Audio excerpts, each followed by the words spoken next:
The Quran says you are busy piling up, calculating, developing your careers, your money, your occupation, your wealth until you visit the graves. Think about it. When was the last time that you went to a funeral? Was it your mother?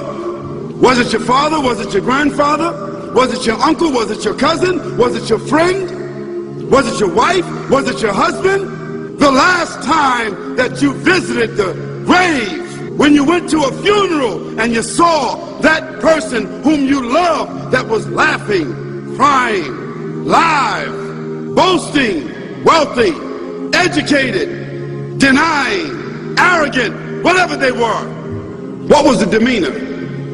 Were the people cracking jokes? Were they dancing? Were they clapping and singing songs? No. Silence.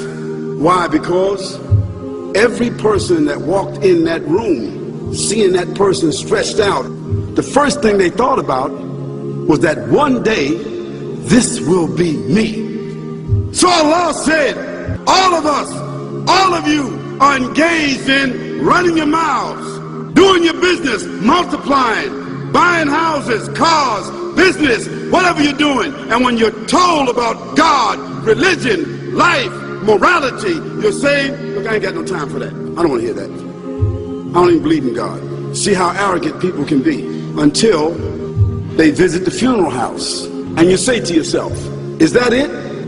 I mean, 50, 60 years, scraping, struggling, scheming, lying, stealing, fornicating, jumping up and down, begging, working, and this is the end of it? So it really means that after all this time and the people walk away from that grave, it's over.